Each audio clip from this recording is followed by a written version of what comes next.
बिस्मिल्लाहिर्रहमानिर्रहीम। Dear ABP students, last time हमने बात की थी क्रोमोसोम्स की। उसके इंट्रोडक्शन पर बात की थी हमने कि क्रोमोसोम्स क्या चीज़ें हैं, कहाँ पाए जाते हैं। आज हम बात करते हैं number and types of chromosomes की। तो देखा जाए जितने भी लिविंग ऑर्गेनिजम्स हैं, तमाम जिंदा जानदार, वो किसी न किसी जिंदा जानदारों की किस्म या नौ से ताल्लुक रखते हैं, जिसको हम बायोलॉजिकल पॉइंट ऑफ व्यू से स्पीशीज का नाम देते हैं।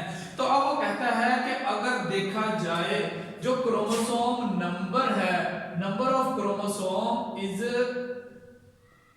स्पेसिफिक फॉर अ स्पीशीज, यानी एक खास जिंदा जानदारों की नस्ल और नौ के लिए क्रोमोसोम्स की तादाद जो है वो खास होती है, मखसूस होती है। जैसे मिसाल के तौर पर फॉर एग्जांपल अगर मैन को यानी इंसानों को देखा जाए तो इनमें जो क्रोमोसोम्स हैं वो 46 होते हैं। और इसी ही तरह से अगर ड्रोसोफिला जैसे मक्खी जो है आम जो घरों में पाई जाती है, उसमें 8 क्रोमोसोम की जो है वो तादाद होती है। अब इस तादाद को हम हैप्लॉइड और डिप्लॉइड में डिवाइड करते हैं, यानी हम ये देखते हैं कि लिविंग ऑर्गेनिजम्स में ये जो 46 क्रोमोसोम्स पाए जाते हैं, ये 46 क्रोमोसोम्स असल में 23 क्रोमोसोम्स के जोड़ों की सूरत में होते हैं। लिहाजा इनको हम कहते हैं these are called homologous pair. ये होमोलोगस पेयर्स कहलाते हैं। इसी तरह से अगर ड्रोसोफिला मक्खी को देखें तो इसमें 4 क्रोमोसोम्स के पेयर्स होते हैं। अब देखें ये जो हमने पहले तादाद लिखी है, इसको हम कहते हैं it is the diploid number. Diploid से मुराद डाई का मतलब होता है 2, यानी 2 सेट ऑफ क्रोमोसोम्स। यानी अगर किसी जिंदा जानदार में क्रोमोसोम्स 2 सेट मौजूद हो, जिनको हम कहते हैं 23 का मजमूआ है। अब हम देखते हैं कि ये 23 कहां पर होते हैं। हम इनको नाम देते हैं these are called haploid number.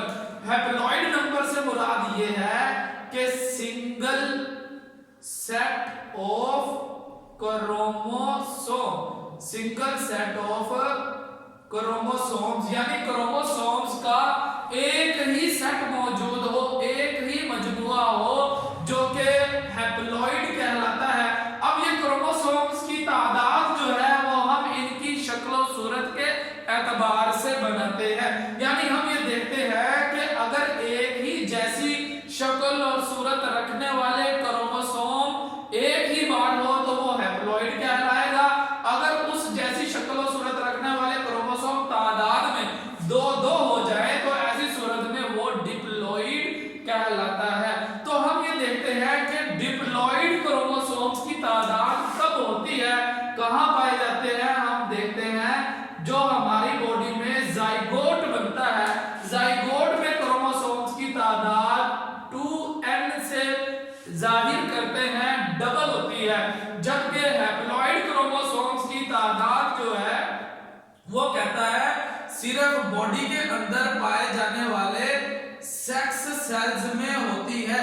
Sex cells से मुराद ये है कि ये नेक्स्ट जनरेशन में हिस्सा लेते हैं, अगली नस्ल पैदा करने के काम आए ऐसे सेल्स को हम जर्म लाइन सेल्स का नाम भी देते हैं। जैसे मिसाल के तौर पर स्पर्म सेल होते हैं मेल में और एग्स पैदा होते हैं फीमेल में, जिनको नुत्फा कहा जाता है।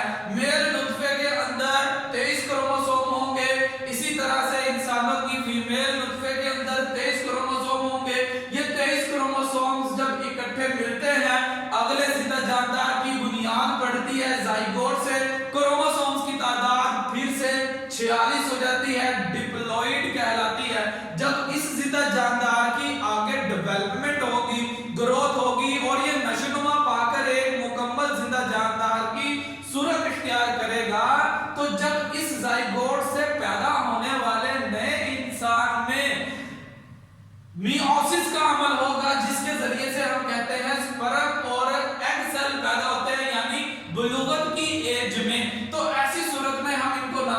हैं इनमें क्रोमोसोम्स की तादाद आधी रह जाती है, ताकि मेल नुतफे और फीमेल नुतफे से मिलकर अगली जनरेशन में क्रोमोसोम्स की तादाद फिर से बराबर हो जाए, 46 की 46 रहते हैं। तो इस तरह से हम कहते हैं ये क्रोमोसोम्स की तादाद है जो हैप्लॉइड और डिप्लॉइड सेल्स के अंदर पाई जाती है। हैप्लॉइड हमारी बॉडी के सिर्फ सेक्स सेल्स में यानी एग और स्पर्म सेल में सिर्फ नुतफों में होगी, और पूरी बॉडी के जो सेल्स हैं वहां पर तमाम के तमाम सेल्स में क्रोमोसोम्स की तादाद डिप्लॉइड होती है, और इस डिप्लॉइड को 2n से जाहिर करते हैं, हैप्लॉइड को 1n से जाहिर कर दिया जाता है। तो इस तरह से लिविंग ऑर्गेनिजम्स में ये क्रोमोसोम्स के नंबर के एतबार से हम देखते हैं फर्क होता है क्रोमोसोम्स की तादाद का। अब इसके बाद वो कहता है अगर टाइप्स के एतबार से देखा जाए तो ऐसे क्रोमोसोम्स भी हैं जिनको हम नाम देते हैं ऑटोसोम का, और इसी तरह से सेक्स क्रोमोसोम भी होते हैं।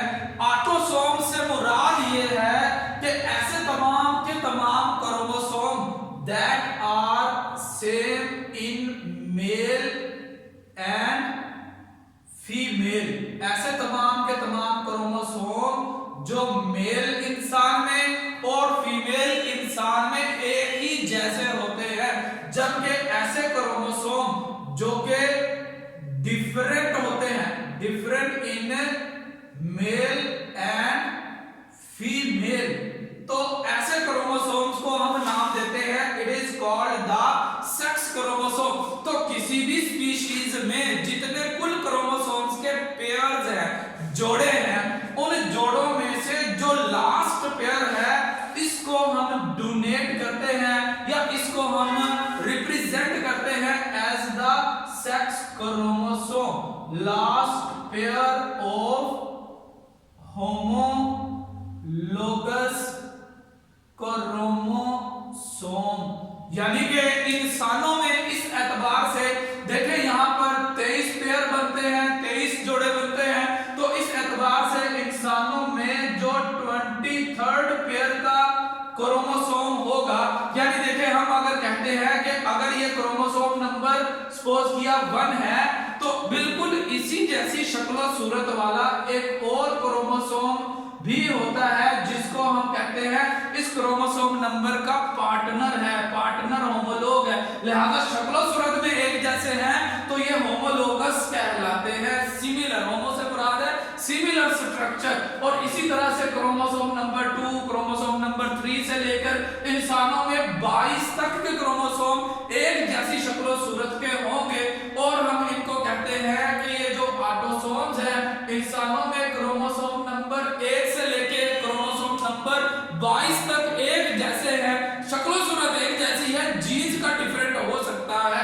इसी तरह से हम बात करते हैं सेक्स क्रोमोसोम को, हम कहते हैं लास्ट पेयर जो है, आखिरी जोड़ा जो है, जैसे 3rd पेयर या 23rd पेयर इंसानों के अंदर जो डिफरेंट होता है, मेल में और है, फीमेल में और है। हम ये देखते हैं 23rd पेयर जो इंसानों में पाया जाता है, फीमेल में ये डबल एक्स होता है, जबकि मेल में एक्स और वाई की सूरत में एग्जिस्ट करता है, इसलिए हम इसको नाम देते हैं it is the sex chromosome, pair of the sex chromosome.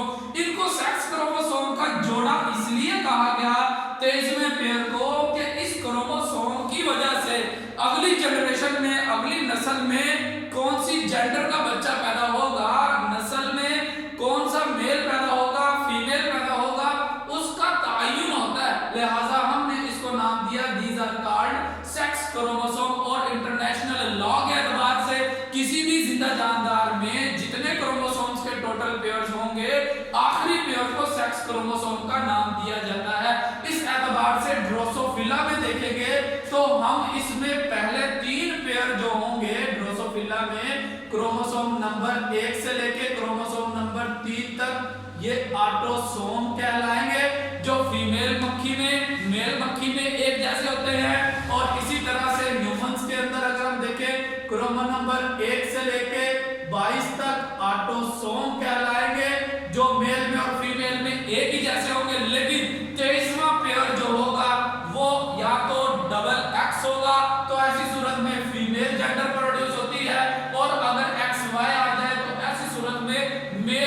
संतान जो है वो पैदा होता है।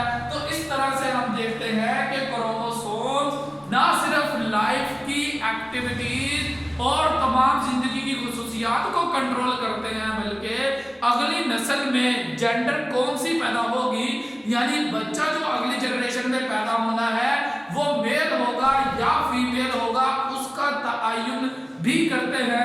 इस एतबार से हम क्रोमोसोम को ऑटोसोम और सेक्स क्रोमोसोम के अंदर डिवाइड करते हैं। Thank you very much.